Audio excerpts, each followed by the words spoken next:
अस्सलाम वालेकुम। खालिद सैफुद्दीन आपके साथ 29 जून की कॉल लेकर। जनाब, सब में पहले तो आज के सेशन पर बात की जाए।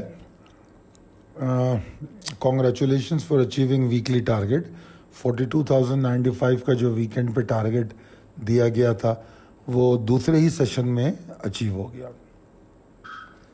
इसीलिए कल की कॉल में इसको इमीडिएट टारगेट भी करार दिया था और इसके साथ ही स्टॉप लॉस भी ट्रेल करने की बात की गई थी। कल स्क्रिप्ट कॉल में ख़ास तौर पे मैंने ये बात कही थी कि आज हमारा सेलिंग डे है, हम अपना माल बेचेंगे। अगर आप चार्ट देख रहे हो तो आप बड़ा प्रिसाइसली देखेंगे कि सुबह जो उसने आपको निकलने का मौका फ़राम किया वही फ़राम किया। उसके बाद 42,095 पे थर्ड अटैम्प्ट जो है 4264 वाले एरिया के क़रीब तक गई, मगर उसको टेस्ट नहीं कर सकी।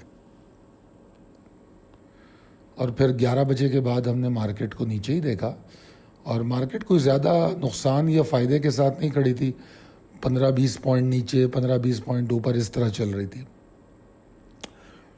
तो चूँकि हमारा स्टॉप लॉस के हिसाब से हम निकल चुके थे, तो हमारा फोकस इस बात पे था क्या 41,720 सर्वाइव होता है या नहीं।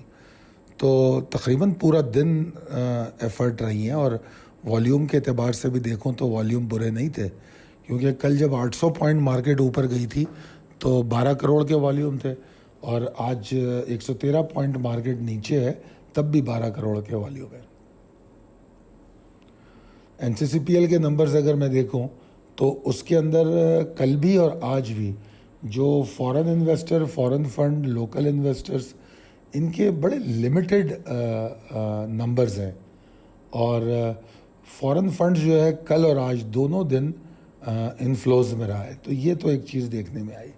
अच्छा जनाब, ये एक बार फिर स्टेट बैंक के रेगुलेशन आपको याद दिला रहा हूँ और आप लोगों को ये समझने की ज़रूरत है कि जिस तरह स्टेट बैंक कह रहा है किसी ऐसे जो हमारे रेगुलेशन में नहीं आता और क़ानून के ख़िलाफ़ है, ऐसे किसी वेबसाइट या एप्लीकेशन पे आप ट्रेड ना करें जिसमें आपके पैसे फंसने का डर हो।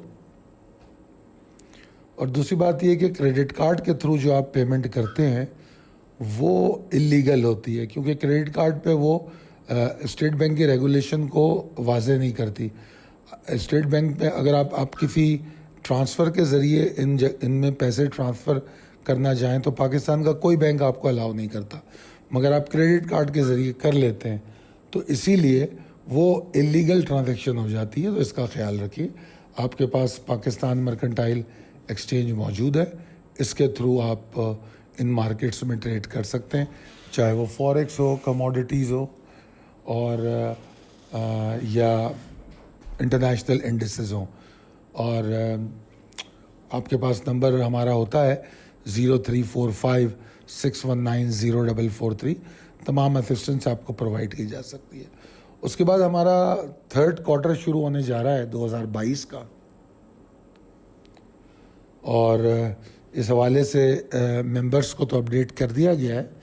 बहरहाल जो नए लोग हैं उनको भी हम ये बताना चाहते हैं कि थर्ड क्वार्टर शुरू हो रहा है, तो अगर किसी ने ज्वाइन करना हो थर्ड क्वार्टर के लिए तो वो 034561904443 पर रब्ता कर सकता है। और ये जितनी जल्दी आप लोग इसका रब्ता करोगे ताकि आपका दिन ज़ाय ना हो। अच्छा जनाब, प्रिसाइस लेवल टेबल अपडेट है और possibilities and strategies as per technical chart. अच्छा, आज का सेशन और क्लोजिंग सेशन तो इतना कोई परेशान कुन बिल्कुल भी नहीं था, क्योंकि कल हमने जिस तरह 840 पॉइंट गेन किए थे तो आज हमने कोई ऐसी गिरावट तो नहीं देखी। सिर्फ एक चीज़ है जो मुझे थोड़ा सा परेशान करती है, वो क्या है, क्लोजिंग। मतलब 41,720 को तोड़ना एंड में आके और फिर जो एवरेज क्लोजिंग से ऊपर बंद हो जाना मेरे लिए अहमियत नहीं रखता। तो मेरे हिसाब से 41,720 या उसके अराउंड ही मार्केट क्लोज हुई है। अब अगर आप देखें तो वो एरिया, वो लेवल जो है वो अहम हो गया है। अगर आप प्रिसाइज लेवल टेबल में देखेंगे तो ये पहला सपोर्ट जो है वो वही है 41,708 से 675 तक।